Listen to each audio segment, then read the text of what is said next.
The founders we work with, if they say unicorn, that's a sign that we probably don't have a good match. Negotiating to get the highest valuation is not the best approach. So what you're about to hear is my conversation with Shaler Houser. He is a true serial entrepreneur, having built 6+ companies, raised $1 billion in funding, and got the wealth of knowledge in building, scaling, and filing for the IPOs. He's on a mission to make the startup life easier, less stressful, and more rewarding for founders and CEOs who face the same challenges and opportunities who many people are facing out there. The institutional VCs know how to convince a founder that they need to take 5 million when they really need to. It's a boat anchor, it's a curse. They're going to wish they didn't do it. They are in a bad position, and in many cases, I personally blame the VC for doing that. The VC is doing it because they know what they're doing, but in many cases, they're taking advantage of a very naive, and to me, that's inappropriate. If the founder cannot clearly articulate the use of funds and when the funds will be used, then they're not yet at the point that they need to raise capital. They need to have a clear understanding of that. They need to know in their heart and in their mind what they need over the next 18 to 24 months. I like to pressure test the founders the most that we talk with is, why do you want the capital? What are you going to do with it? And are you absolutely sure that you want my capital? Because when you take my capital, I have expectations, and my expectations are that you're going to double the size of the company in the next 12 months. That's what I expect. Are you sure you want to do that? Because it's not fun all the time, and it's really difficult. Hey Shay, welcome to the show. How are you doing, sir? Here, great to see you, man. Thank you so much for the invitation. No, it's my pleasure to have you on the podcast. Every single time, I host anybody on the podcast, the first question when I ask anybody is the context of their life. Like, I'm a big fan of context. What's the earliest context you have of your life, and how did you end up here? How did you end up becoming the Shay that we are talking to today? Oh gosh, I mean, the earliest context in life for me, I think probably the most meaningful at an early age. I was born in New Orleans, but grew up in Chicago in 5, 6, 7, 8 years old, which really the first, strong memories formed. And the primary memory at that stage was the Chicago Bears. And Walter Payton was the running back at that point. And Walter Payton became this hero, this mythical, god, if you will, of football. And, I'm 5'6", 140 pounds, so I'm not playing football, but I loved that part of my life and growing up in Chicago and playing in the snow and playing football with my friends and just thinking that I am Walter Payton, which I'm very far from it, but he was an amazing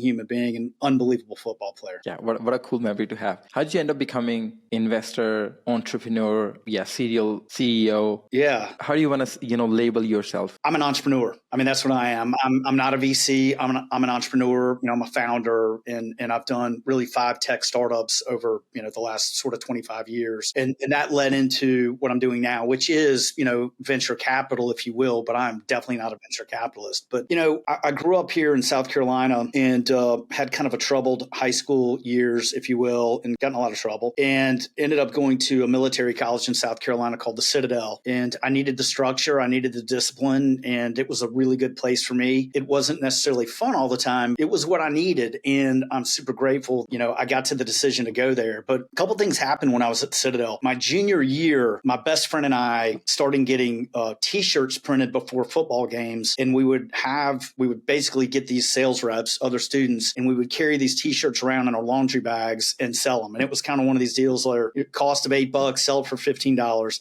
And this was against the rules at the Citadel. You're not allowed to do that. And if you get caught doing any type of transactions, you're going to be locked down on campus for at least a month at a time. So we were kind of under the radar doing this stuff. And, after about a year, we'd done about 25,000 in sales. And we were actually thinking about at graduation, this is what we're going to do. We're going to launch a T-shirt company. And I remember we were home over the holidays, and my best friend was Russell. Russell and I were with our dads. We're kind of hanging out, just talking about stuff. And my dad goes, Shay, what are y'all doing about sales tax? And I, what do you mean? He's like, sales, like you have to pay sales tax. And I said, well, we don't have to do that. We're college students. And he's like, no, you got to do it.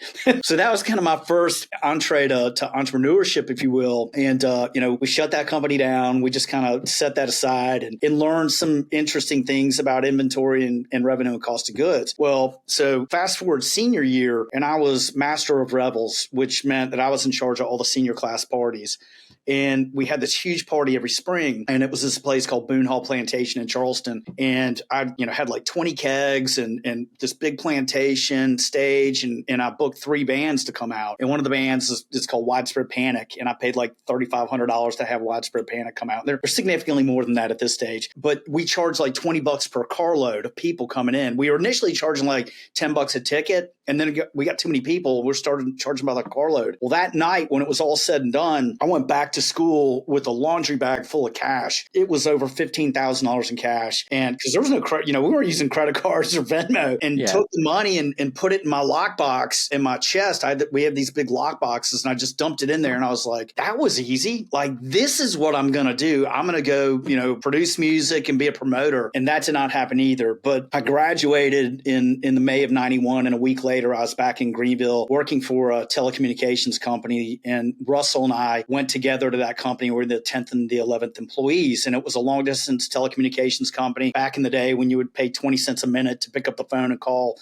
from South Carolina to Los Angeles. And the company sold directly B2B sales, and we sold it exclusively through channel partners. And, I was completely clueless, had no idea what I was doing, but started to learn how you sell recurring revenue-based services through a channel to a business. And that company grew like gangbusters. And we were very lucky because the founders believed in an employee ownership. So we got stock in the company at year 1, and then we were allowed to buy stock along the way. That was way before Sarbanes-Oxley and things like that. Well, the company sold for $120 million in 1995. And so I got this nice windfall. Now, don't get me wrong, it wasn't anything crazy, but for a 26-year-old, it was a lot of money. And I remember thinking, well, again, that was easy. I'm just going to go do this again. I mean, total naivety and arrogance. And went back to the original founders of that company and proposed that we launch a venture fund and invest exclusively in telecommunications service organizations.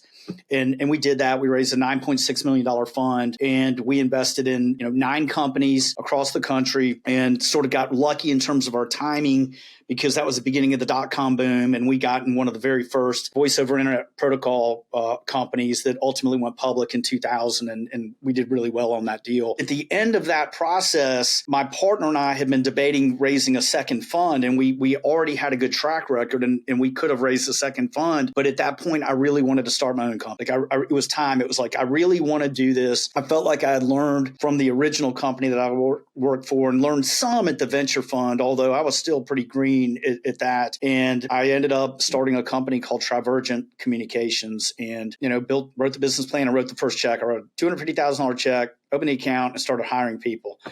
And again, very naive and clueless, and with probably too much arrogance. And that company grew really fast. It grew incredibly fast. And over the next sort of 3 years, we ended up raising well over $100 million in equity, $120 million in debt, and filed to go public. So we filed to go public on April 14th, 2000, which is the biggest one-day drop in the history of the NASDAQ. So our timing was not good, and we were burning about $4 million a month at that point. So, very different times. Wow. And you know what I mean? It was kind of crazy times back then. And I don't know if you remember or kind of where you were during that dot-com boom, but it was nuts. I was too small to remember that, but I read a lot about that, and I was like, man, this is like one of the lowest time I think for companies, for NASDAQ, for like any company at all, especially internet-based companies, right? Yeah, it was both intoxicating and devastating. And I'll kind of get to the devastating part, but the intoxicating part was, I was flying up to New York, and at that point, call it 29 to 30 years old. And, we raised I remember we did a $120 million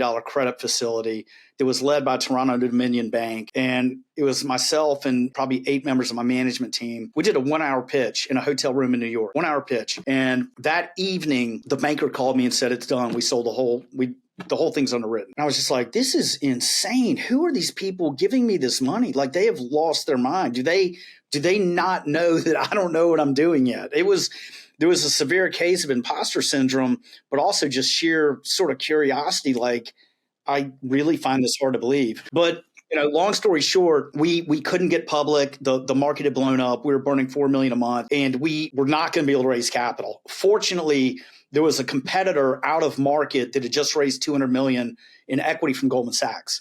So we were years ahead of them in terms of building out the network, much larger infrastructure, significantly more capital invested, more revenue, more employees, but they had a ton of cash. Put the companies together, 52-48 merger. They had 52%, we had 48%, and just continue to build the company, rationalize, pulled cost out, merged the management teams, and went.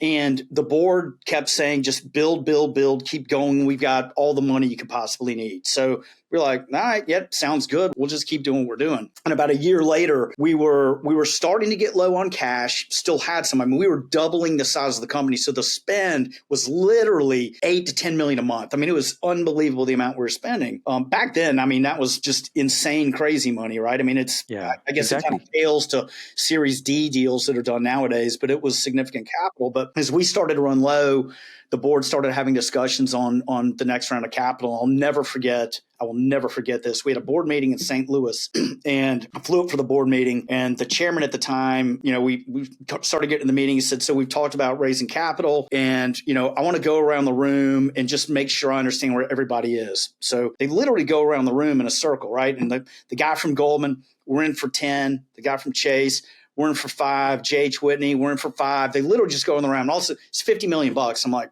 this is so easy.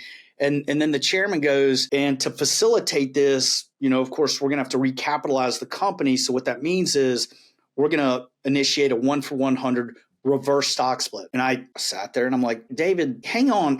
What? I'm not sure I understand what that means. And he said, well, everything you have right now divided by 100. And I broke out in a sweat and I almost fainted. And it took the rest of that meeting to even figure it out. And I remember we had a break, and this guy who I won't name from a fund called J.H. Whitney walks up to me and he's like, hey, Shay, we've never met, and I'm really sorry to meet you on a day like this. And I couldn't believe it. And, so I went from, to put it in perspective, the year before when we filed for the IPO, 2.7 million shares at $12 to, at that time, 27,000 shares at $1. So, at that point, 32 years old, married, 3 kids, and essentially bankrupt. I've spent because the banks would provide, debt facilities to us as the founders because we had all the stock. So I was completely upside down. And it was a real debacle. I left the company in late 2002 and was very fortunate enough to be able to buy a subsidiary of the company that was kind of a fixer-upper. We had acquired this company years before, and it was a non-core asset. And even though I was, irritated about what happened, I maintained good relationships with the CEO and the CFO and was able to acquire that company. Some of my partners weren't so lucky. 3 of my co-founders committed suicide through that process. So, 7 kids with no dad. It was devastating to go through that process. And, so a lot of harsh lessons learned, and including that one was my best friend, Russell. He was one of the ones that killed himself. I was able to get the subsidiary. I had no money to do it. So I had to raise $400,000 in equity in Greenville to buy the company, and got a small credit facility, which for me was both humbling and kind of embarrassing at the time, because I was this high-flying CEO that had 1,000 employees in Greenville, and I couldn't cobble together $400,000 to acquire this company. I ultimately acquired it, fixed it up over 5 years, and sold it to a $1 billion publicly held company, and it got me back on my feet. It got me back, and it was rewarding in that, okay, I feel like I can at least breathe again, and I can refocus on entrepreneurship. I don't know what that means. Pause there. This entire time I was struggling with addiction. I mean, my life was a train wreck behind the scenes. So, active alcoholic, equal opportunity drug user, and trying to manage that while I'm also trying to do all the stuff and essentially losing my mind. I mean, really just falling apart. And after I'd sold the company in 2008, which, by the way, I closed that transaction on April 4th, 2008, that was the cratering of Lehman Brothers, Bear Stearns, and my credit facility was expiring at the end of May. So I really got by the skin of my teeth on that deal to get it closed. And I guess they say timing is everything. I'll call it luck, because I got lucky, man. And that's what that was right there. Yeah. Wow. Like, I haven't heard a story like that, probably in movies and Hollywood or something like that. So what's the biggest lesson in all of that? Well, I mean, I think there's a couple of lessons. One, from a pure business standpoint and as an entrepreneur and founder, I feel like I learned the most harsh lesson you can learn about the way Wall Street works, and the unlevel playing field between a founder, an entrepreneur, investment bankers, and institutional venture capitalists. I mean, these are individuals that just from a pure intellectual standpoint are well beyond my IQ. right? And probably well beyond a lot of startup founders in terms of sheer intelligence. And they're going to Ivy League schools, Ivy League MBAs, and then going to work for, the consulting companies, the investment banks, and they are, in my perspective, they are trained in the art of, negotiation, rapport building, and deal structure. So when it comes to us trying to negotiate a transaction with those folks, there's simply no way we're going to win. They're going to tie us in a knot, and we won't even know it until years later. And I think that's really from a pure business standpoint, that's a lesson. Like I understand now how it's played on Wall Street. And it's like, no offense to those guys and gals, it's just not a deal I want to do anymore. And, I'm very particular about how I do capital formation now, and I'm probably very jaded. But what that does for me now is I invest. I spend a lot of time with the founders I work with to make sure they are sure they want to raise professional capital, because it is not a panacea, right? And I know that firsthand. The second lesson is just quality of life is what's important. And, I chased money and status my whole career, and it got me nothing. And when I learned to give back, I got something out of it. And that kind of leads into what happened next for me. So after 2008, I sold UCI Communications to Black Box Network Services. I worked out an employment contract, and then I started a company called Green Cloud Technologies in 2011 with my brother and some former partners of mine at the previous phone company from the 90s. So we came together and we built a cloud computing platform in 2011. And this is infrastructure as a service and disaster recovery. At that point, there was no such thing as AWS. There was no Microsoft Azure. There was no Google Cloud. It didn't exist. So we were so far ahead of ourselves in terms of time. But what we knew was we know how to sell recurring revenue-based services through a channel to businesses. And that's ultimately what we did. And we built this infrastructure as a service platform, ultimately through 8 data centers, using local IT shops across the country as our channel, and had over 1,000 channel partners when we sold the company in 2020. So we sold the company to private equity in 2020. And it was a good exit and good return. And our investors, did well. And it was a nice company. I left that company in November of 2017. So as I mentioned, I had struggled with addiction. I went to treatment in the summer of 2010. My mom had been diagnosed with stage 3C cancer in May of 2010. And on June 29th, it was the 1-year anniversary of my best friend killing himself that I mentioned. And I went to treatment a year later, almost to the day. And I spent 45 days in treatment, came out sober, and sort of the light bulb went off. And I maintained sobriety and recovery, or whatever you want to call it in sort of AA parlance, I was in recovery. So when I started Green Cloud Technologies, I was sharp, I was sober, I was clear, and I was fired up. And for the first, 3 years, I was completely sober building that company. Unfortunately, my mom passed away in November of 2014, and I relapsed 6 weeks later. And relapse is not an event. Relapse is a process. And over the course of the next, year, I completely unwound. I just unwound. My brother, who was working with me at Green Cloud running sales and marketing, did not know. My chief operating officer did not know, but I was an absolute basket case. And I completely melted down and, wound up in a hotel room with as much cocaine as I could put in my body, as much alcohol, and a loaded 38. And it's a miracle I didn't kill myself. And I went back to treatment. So I went back and spent 3 months in a state licensed mental institution. And that's what I needed at that time. That's what I had to have, get to the place that I needed to go. So when I left there, I could not go back to Green Cloud for a variety of reasons. And it was a disaster when I was in treatment. My wife notified me I was getting divorced. The company notified me they weren't going to honor my employment contract. I got fired. My daughter wouldn't let me come home for Christmas during a break. It was awful. But through that process, I learned a lot about myself, and I was able to deal with some pretty severe trauma in a PTSD related event that happened previously. And when I left, I knew I wanted to do something different. And I started doing volunteer work at a nonprofit here in Greenville called Favor Greenville, Faces and Voices of Recovery. It's an addiction nonprofit, totally free services. And Favor supported about 40,000 individuals in the upstate over the last 8 years. Nationally recognized as Program of the Year by the Department of Justice in 2018. So it does really good work. And the CEO had supported me through the years as I was struggling. And he said, he said, "Hey man, can you help me out? I've got 27 employees here. I'm a clinician. I have no idea what I'm doing." And really, he just said, "I need help trying to understand how to sort of build this business." And of course, I had nothing going on at that point. And really, long story short, I started working with him. And what I noticed was the majority of the people that were coming into favor were not people like me. It was not the alcoholic. It was not the addict. Instead, it was the loved one. It was mom, dad, brother, sister, spouse.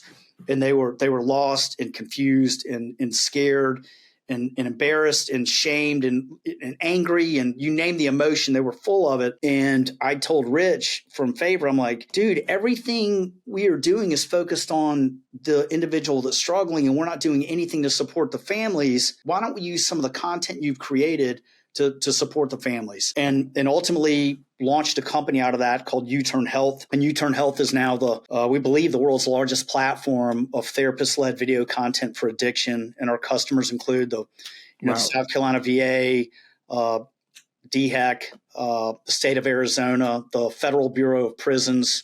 We won an $8.4 million grant to help jail and prison inmates transition back into real life. And we coach them and support them with addiction. And the thing is, man, it's the only company I've ever done that I'm actually really proud of because we're doing meaningful work. Like, we are helping people, and I know we're helping people. I've seen the results in talking with veterans who have gone through drug and alcohol treatment, that are suffering from PTSD, they're suffering from addiction, and are living on the street. They're living on the street, and we are supporting them. And it's really meaningful work. And I was able to do that company until about 15 months ago, where I merged it with a private equity-backed group in Dallas and left the board of directors. I'm still a large shareholder, and I care deeply about it, but it was time for me to do something else. So I'll pause there because I gave you another earful. And but that's my entrepreneur, that's my journey, dude. I mean, that's what got me to where I am today, where I invest capital and run an accelerator. But getting to that point 15 months ago was quite the journey. Yeah. What's the biggest regret you have, like, through that entire journey? I mean, I think that the biggest regret more than anything was knowing how much I impacted my family negatively. I mean, the years of addiction leave such a trail of destruction, and the impact it had on my kids in particular is significant. That said, my relationship with my children is as strong as anything I could ever imagine. And through all of the pain and struggle and heartache, we've found a bond that is incredibly strong. But I still, hate that I put them, what I put them through. Yep. A little more, business oriented question that I want to ask you. So I happen to, host a lot of VCs, like traditional institutional VCs on the podcast. And one question that I think I asked everybody this question, like, when you talk to any founder, like when you invest in any startup, the deal structure could be like anything. Like, you know a lot more, nuances of that than I could ever be. But the thing that I want to know is, how much of a power does a founder actually have in his own hands when it comes to, so a lot of people, what they do is, so Shay is like, you put together 100 million fund or something like that. All I care about is like money. Okay. So we just raised, $5 million seed round or something like that. That's all I care about. Like, I don't even know what I'm getting myself into, right? Like, most founders don't know like what they're getting themselves into. How much of a negotiation power, could be any kind of power founders actually have once they raise all these kind of funds? Well, I mean, I think, and I'm going to tackle that in a couple of different ways. So I think the most important asset and tool that a founder can learn is the ability to tell a story. I mean, storytelling is of the absolute utmost importance for any founder at any time to recruit employees and to raise capital. That ability will provide leverage to negotiate with investors. So I think that, as much as anything else, is where the most leverage can come from, because everybody has technology. Everybody has IP. Now, granted, not everybody's Google, right? Not everybody's is Uber. There is a way to communicate your value proposition and your vision to a potential investor in a way that allows them to accept that as an opportunity that is unique. And I think if they can do that properly, then they are in the very best position to negotiate proper terms. I will say this: negotiating to get the highest valuation is not the best approach. Why is that so? I do not believe that founders should always focus on valuation. They tend to do that. The VCs, the institutional VCs that are really good know how to convince a founder that they need to take 5 million when they really need to. And that 5 million is in many cases, it's a boat anchor, it's a curse, and they're going to wish they didn't do it for a variety of reasons. And when somebody gets set up at an early stage where they're at tiny revenue and they have no idea what they're doing, and they're given $5 million at a $20 or $25 million pre-money, they have already put themselves in a bad position. They are in a bad position. And in many cases, I personally blame the VC for doing that.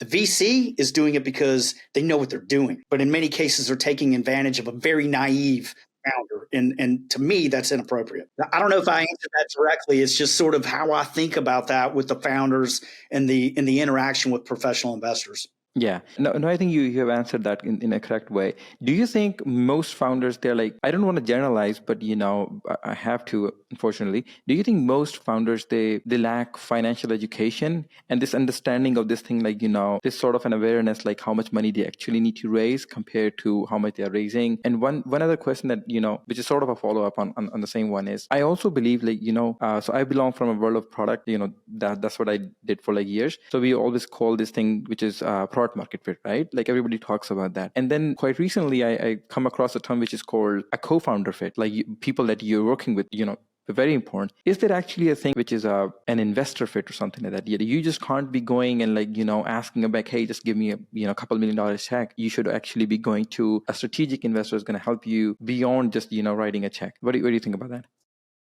Yeah, I mean, so sort of 3 comments to those questions. One, I do think on a general basis, the majority of founders do not understand finance and capital formation.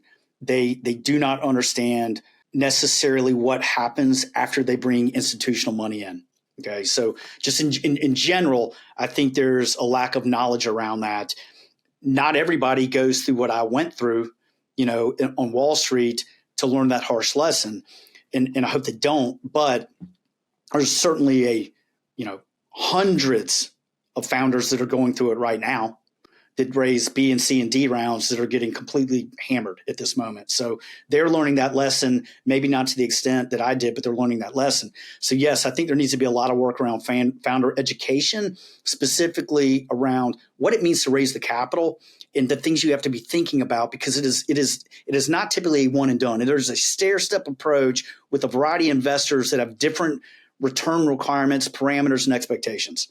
And that all has to be understood. In terms of product market fit, i.e. founder market fit, yes. I mean, first of all, we won't invest in a solo founder. It's the job is too hard. The job is simply too hard. I've never founded a company by myself. I've always had co-founders. I'm a firm believer that you have to have co-founders, and those co-founders need to have different personality styles and different skill sets. I mean, that's just, it's obvious, but I'll say it out loud, right? You don't need 2 salespeople. You don't need 2 engineers. You need to have some type of mix. I do think with the investors, what I try to coach founders on now is find the investors that are willing to spend time with you well prior to making the investment. If it's simply an investor chasing this and telling you what you want to hear and putting a deal together in 60 days, you don't even know each other yet. I mean, you don't know. That's like getting married after dating for 60 days.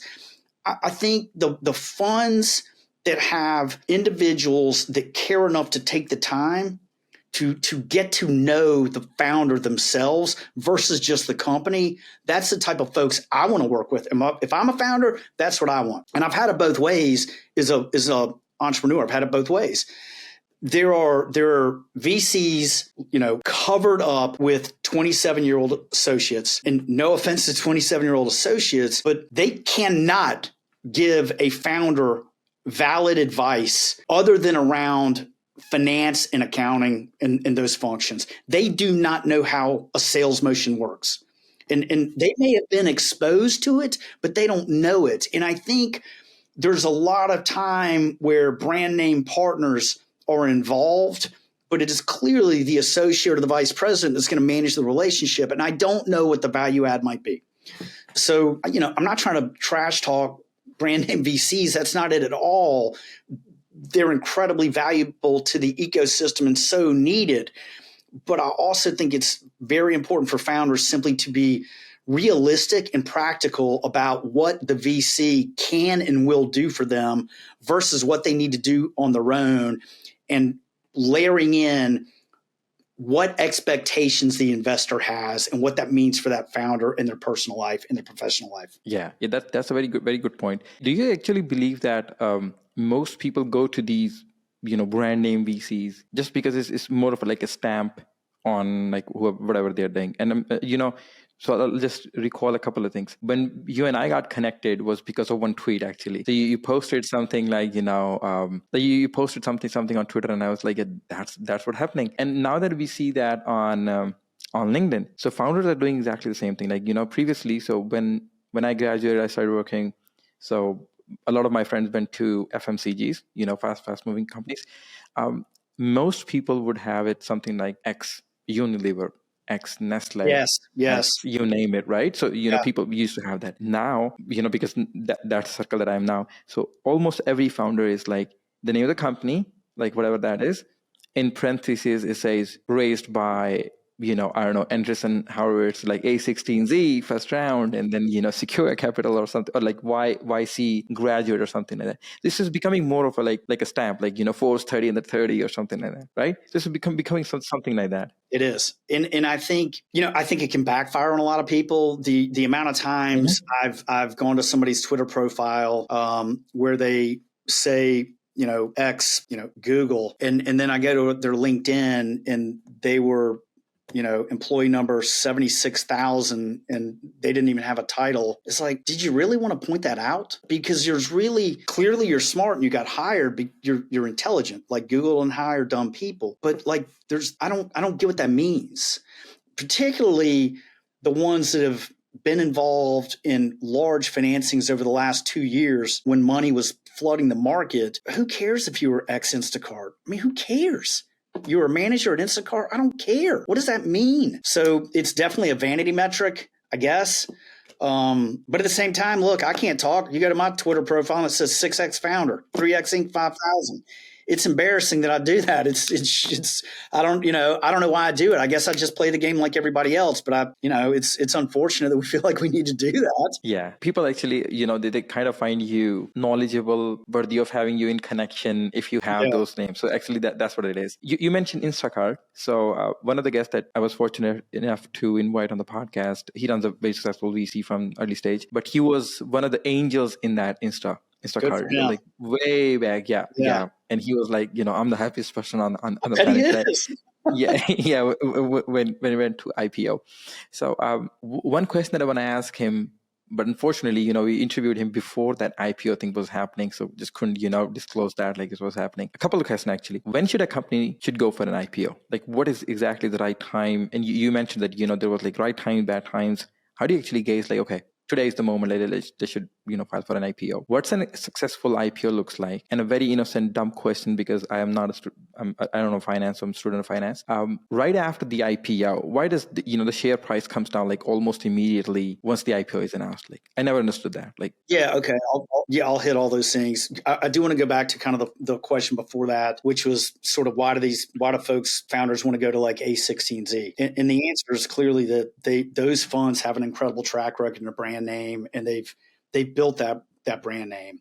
Practically, I will say this. If you're in the Southeast, if you're where I am, you're not getting there. It's not an option. There's no such thing as A16Z, Sequoia, Excel, Benchmark. They're not here. They're not an option. So for us in this region, we look at what happens out there and we completely scratch our head and don't understand it. It's not how investment's done here. It's not how founders think here, although founders get sidetracked because they read TechCrunch and they think they can be, the next Google, and we know they can't. But it's so different the way it's done there and the way it's done here. That's that. In terms of the IPO, so much of that process has to do with liquidity. Yeah, sorry to interrupt. Just a small question that I want to ask. Why do you think there's not going to be a next Google? I say that in jest to some degree. There will be a next Google, but the reality is you've got a better chance of winning the lottery than creating Google or the next Google. You know what I mean? Like you take those 10 companies that we all know that drive 80% of the gains on the S&P, and literally you got a better chance of winning the lottery than you do of starting one of those. So I mean, it's of course it's doable, and of course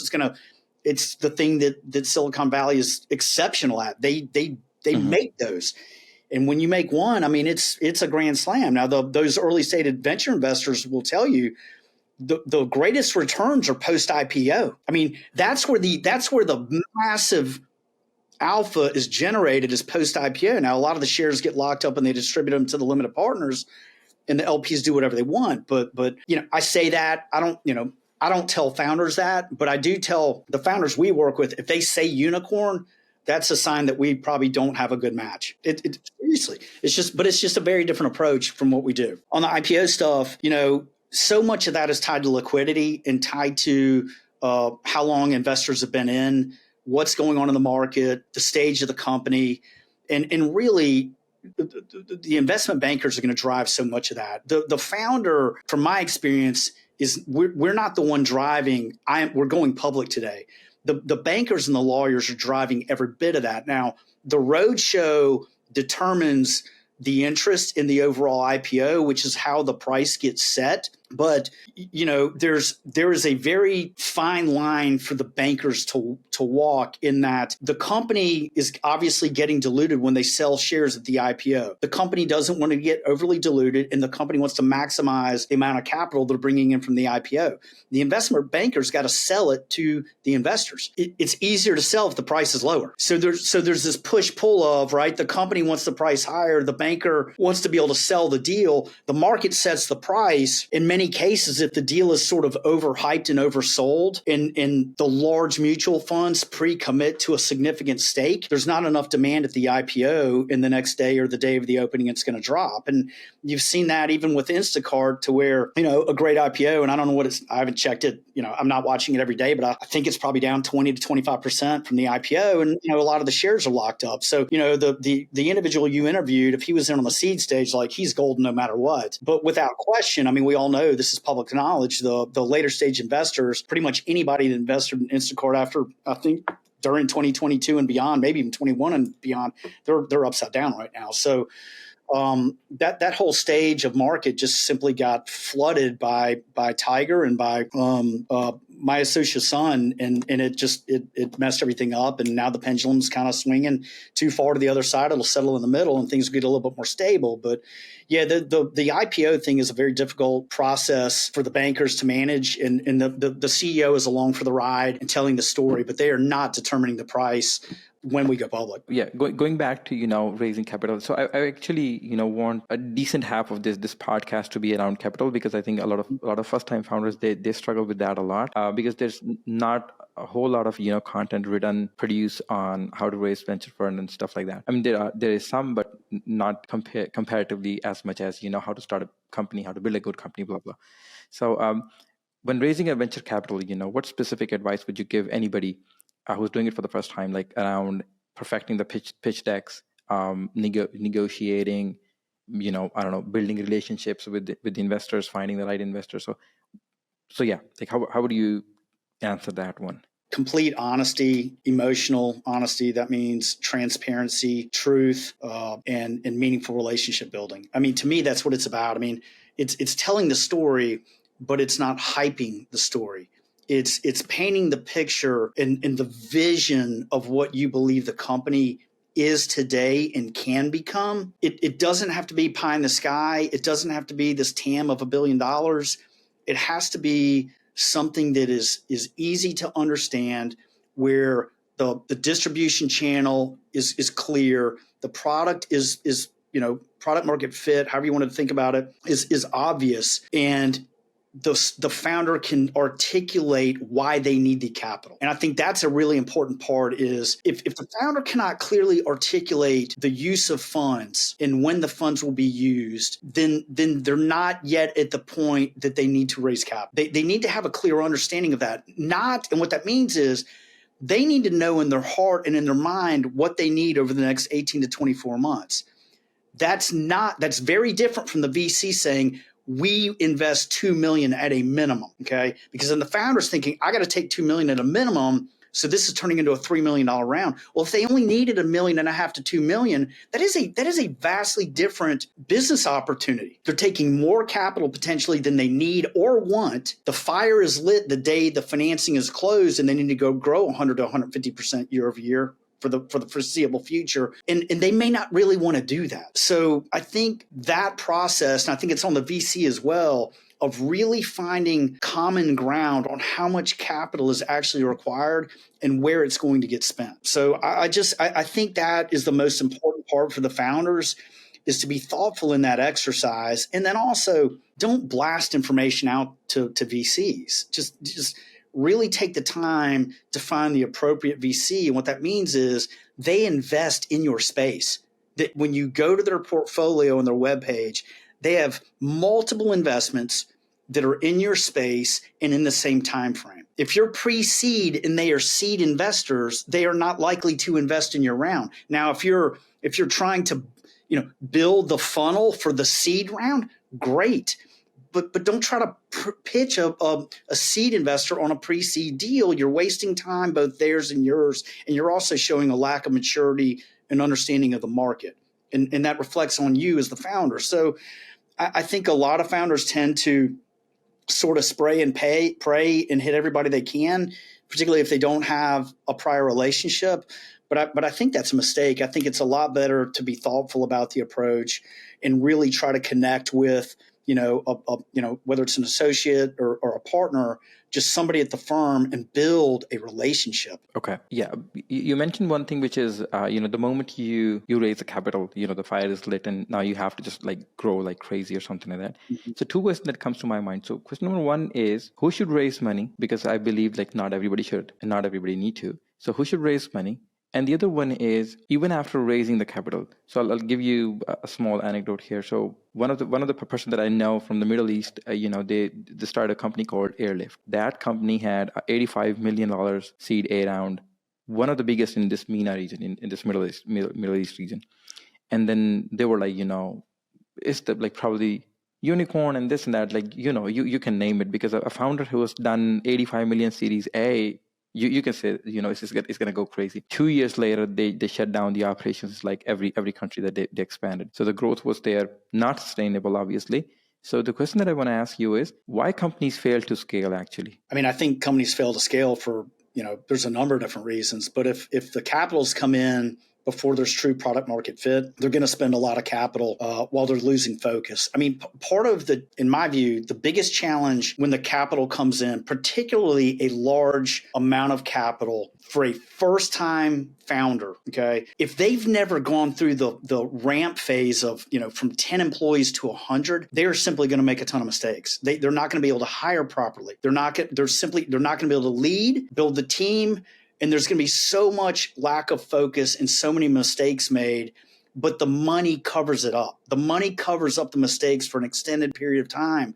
So when there's that much money coming in, the investors are assuming we're going to burn cash for the next 18 months, and we're going to see exceptional growth during that period. Inevitably, there is going to be roadblock after roadblock after roadblock. And if you have not gone through that, you very likely will not know how to respond. So I think that's one reason so many companies struggle post-financing, and it's tough to watch. And I think it's difficult for a lot of the founders, and a lot of times they're going to get walked out the door. Separately, I do think, too, to your point, there's a lot of companies that don't need to raise institutional money. There are a ton of companies that could grow slower, could bootstrap with, maybe 500 grand from, some local angel friends and family, and build a really nice business over 10 or 12 or 15 years that creates 50, 75 million in enterprise value after 15 years. That is a winner. That is a winner all day long. Yeah. And, absolutely. It's a place I like to pressure test the founders the most that we talk with is, why do you want the capital? It's a fundamental, why do you want it? What are you going to do with it? And are you absolutely sure that you want my capital? Because when you take my capital, I have expectations, and my expectations are that you're going to double the size of the company in the next 12 months. That's what I expect. And are you sure you want to do that? Because it's not fun all the time, and it's really difficult. So I try to talk founders out of taking money more than I try to talk them into taking money. I mean, I try to scare them and push them away, and then I see what happens after that. Because if they still want to, then they've gone through the exercise to where they really believe that they do want it. And then we spend a lot of time working together to figure out, do you truly have a scalable plan, and how are you really going to get there? Like, what's the best likelihood to get you to a couple million in ARR in a reasonable time frame that would interest a Series A investor? Because if you get there and it's been on 50% year-over-year growth, there's not going to be any Series A investors that really care. So that means we have to have a very different plan, meaning you need to get profitable after a couple of years. So we're not going to grow at 100%. We're going to grow slower together, but you're not ever going to get a Series A because people will yawn at your company, right? So again, they can build a fantastic company in a great life and create enormous value. They just may not create that value at the pace that a Series A or Series B investor expects. So, I've seen some fantastic companies, get built and exit for $40 or $50 million that had no VC capital, no capital, period, bootstrapped. And I can name plenty just in my town alone. And those are the real winners. They are scrappers. They're scrappers, and they know how to build a business, and they've got significant domain expertise in that particular space. And they create jobs, and they create a lot of value. Now, the value may be primarily for themselves and a small handful of investors, but I would argue that that's better than an investor out of California. I'd rather have the money stay here in Greenville or South Carolina for that matter. But yeah, I mean, I think an interesting fact or data point that I saw recently. I think it was PitchBook. I could be wrong. It might have been CB Insights, but there was a report. And it was essentially like the top accelerators, so, Y Combinator, Techstars. I can't remember the others. It was three others. And it was essentially looking back over the last 10 or 12 years, the percent of graduates that achieve $100 million in enterprise value. Okay. And it's less than 5%. Between those five accelerators, on average, it's less than 5%. Only, I may get this wrong by a tiny bit. I want to say 5.5%, maybe 6%. Of Y Combinator graduates ever hit 100 million in enterprise value. Now think about that. You graduate from Y Combinator, you're getting capital. You don't graduate and not get a seed round. So you're already getting capital. You're on the fast track. You have been anointed a successful company already. 94% never get to 100 million in enterprise value. So the reality is, like, it is so hard to get to 100 million in enterprise value, right? So you take that data point and you stick it in South Carolina, or you stick it in Peoria, Illinois, your chance of getting to 100 million in enterprise value with no accelerator, no BC, there's not enough decimal places. So it gets back to, hey, founder, like, are you sure you want to take that capital? And you can build a really good business with minimal capital at a much slower rate, and build a great business for you and a couple of investors. And I think a lot of founders don't see it, don't think about it, and fail to do it. And they go raise capital, and they shouldn't raise capital because they never should have been funded in the first place. Yeah, totally agree. I did not know that, Y Combinator stat, because usually, and I think, if I'm not wrong, I think Y Combinator is by far the most successful, accelerator out there. And then if they have like 6%, like, yeah, that's a whole different math. Yeah, no, it shocked me. I mean, honestly, when I saw it, I was like, holy cow, I can't believe this. But I think that's such an important data point for founders to understand, because, first of all, it's easier to get in Stanford than it is Y Combinator, right? And then if you get in Y Combinator, the founder perspective is, if I get in Y Combinator, like, I have, like, ring the bell, I have won. No, you got accepted to what is generally considered the best program there is in terms of accelerators. But from there to 100 million in enterprise value is it's as wide as it can be. Yeah, it's a different ball game. Okay, so Shay, one of the things that we do is we have a decent big of a audience. So what we do is before anybody's coming on the guest, we send out a mass email like, hey, Shay is coming tomorrow on the podcast. So any question that you might have, we'll be happy to answer, ask him those. So people send all kinds of questions, the dumb ones, the fun ones, but we just managed to find the interesting ones on the list. Okay, so they're like not in any particular order. So just gonna start with that. So if you could start over, how would you build a successful SaaS company in 2023? The context to that one is because I did mention that you have extensive experience in building SaaS companies before. So yeah, just go ahead, please. If I was going to build a SaaS company right now, the thing I would focus on more than anything else is my team.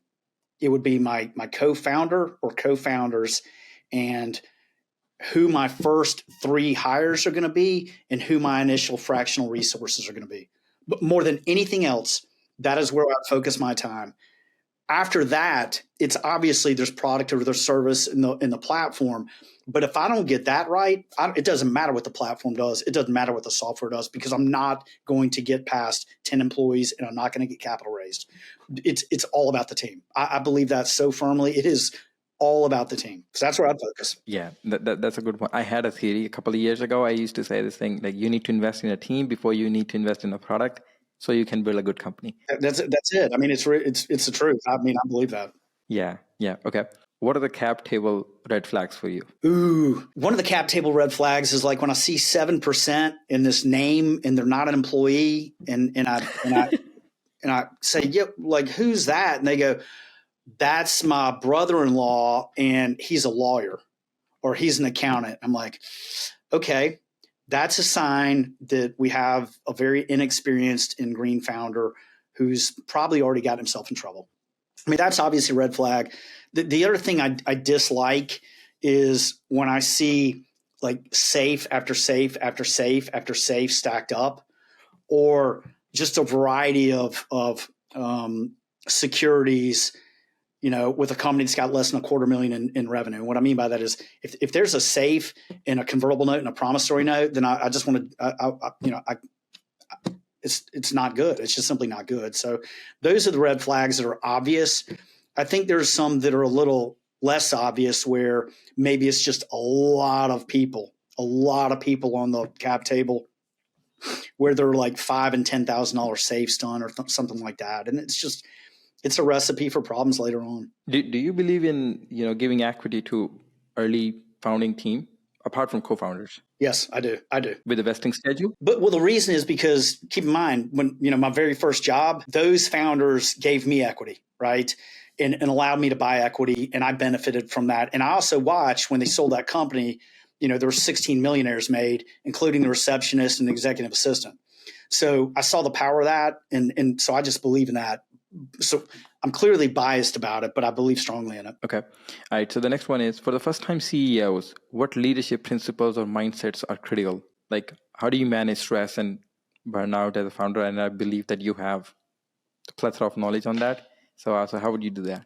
I think being very realistic with yourself and being self-aware. Self-awareness, I think, is of the utmost importance for any founder, because it's a mix of sort of not believing your own baloney, knowing that your projections are just that, they're projections, not falling into this trap of assuming that you can raise capital because you believe you can, just really being practical and realistic with expectations and the reality of where you and the company are. As important, if not more important, is not working more than about 40 hours a week. 40 hours a week is enough. And if you can't get it done in 40 hours, then something's really wrong. So I believe in a lot of sleep. I believe in a routine. I believe in being outside and exercise. And I believe in a lot of fun time. I don't like to work more than about 30 to 35 hours a week now. I get plenty done. I've learned how to be incredibly efficient. Maybe an early founder isn't. But if a founder finds themselves working 60 hours a week, they're just going to get cooked. They're going to get burned.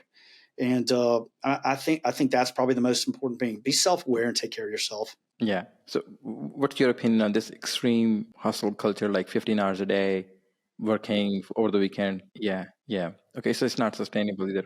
No, it's not sustainable. I mean, it's I get it, and that culture is going to ebb and flow like anything in times. And look, I can only speak for me, and my experience is, I need rest, I need downtime, I need to be very self-aware, I need to journal, I need quiet time. I just need that. But I also believe that the founders that are running that fast are bound to make a lot of mistakes, because when you're working that type of schedule and you're not getting good sleep, you simply cannot make as good of decisions. I mean, it's pretty basic. People know that. Exactly. Okay. So what do you wish you had known when you started your first company? Oh, gosh, there's so many things. Give us top 3, 5. I wish I would have known the importance of culture. I wish I would have understood how important the actions and the commentary of the CEO and the founders are on other people. I did not know that. I did not understand that the founders and the CEO, the way they carry themselves, the way they talk, their mannerisms, everything they do and say is felt by the team. And I did not. It took me a long time to learn that, and I certainly wish I hadn't. But that is very important for a founder at an early age, and learning to build the culture that they want, not what they're told they need to have, but what they feel in their heart, the type of culture that they want at their organization, and then cultivating that culture. Okay, yeah. How do you think, about company culture and values from like early stages? Because, it is important. Usually people talk about when you have 100 people team, but I think it's more important when you're starting out. So how would you? I mean, yeah. I mean, look, I think it starts with, look, the most important player in the whole thing is the employee, and that comes before investors, and that comes before customers. I mean, the employee in the team is number one, period, right? Then comes the customer. The customer is number two in that equation. And number three is the investors. If we take care of the employees and treat them the way we want to be treated as individuals, they will take care of the customers. And if we take care of the customers, the investors will win. It cannot be the other way around. That's the order, right? So treating others the way we want to be treated, pretty freaking simple rule. Like that. That's it. I was told at a really early age in my career, the president of this company, he's such a funny dude, but he always used to tell me, Shay, kiss them till their lips bleed. Kiss them till their lips bleed. And he, it was like, oh my God, okay. But it was like this constant drumbeat of whether we're talking to our fellow employees, to our channel partners, right, or to the customers, we kiss them until their lips bleed. And it's obviously take care of them, show them that you care, but it cannot be bullshit. It's got to be real. Like, I actually care, and I feel your pain that your service is down, and it is our fault, and I want to fix it. I'm going to take ownership. So it's a lot of different things inside of that culture. It's set by the founders, the CEO, the leadership, and it's all about taking care of the team and each other, and being real about it, and emotional integrity and emotional honesty, right? And the way I've always thought about that is, and it's hit me at different times in my career, but usually there's a place in which you start hitting 40 or 50 or 60 employees, and there should be a recognition, okay, founders, there should be a recognition that what is more important than IRRs and chasing capital is the fact that you've got 40 or 50 people. You're responsible for the purchase of houses and taking care of kids and college educations, and that is what matters. And building a company with having that in mind, you're going to create a good culture if that's the way you can frame stuff up. It ain't about me. It's not about the CEO. It's about the team around them. And if they cultivate that culture, that's a winning formula. Okay. Amazing. Okay. So we do have this one small ritual on the podcast. And what we do is we ask all our guests a question for our next guest without telling who the next guest is going to be. Okay. So we got a question for you. I'm going to take a question for the next guest after the call as well. So it's a fun one. So if you could have any AI superpower, what would you be? My AI superpower would be determining the appropriate book for an individual at the appropriate time in their life. That would be my superpower. And that's very important. Very, very important. Okay. I appreciate it. Thank you for the time, sir. Really, really love talking to you, and we should do it some of the time. Sorry, I get on my soapbox, man. I get fired up. No problem at all. I loved it. Thank you for the time. Okay. All right. Have a great rest of the week. Thank you so much. This is it from today's episode. I hope you enjoyed it. Thank you so much for watching and listening. All the resources and links that we have talked about, they're all in the description or in the show notes, depending upon which platform you're on. If you're listening on Apple Podcasts, please give us a review. Would appreciate it. If you're watching it on YouTube, please mention down in the comment, did you like it? Did you not like it? What do you want us to improve? Who do you want us to invite on the channel? If you enjoyed this episode, there are chances you're going to enjoy that episode as well. So we're going to link it down somewhere here. Do hit the subscribe button if you haven't done that already. And thank you so much for watching again. And I'll talk to you soon. See you in the next one. Peace.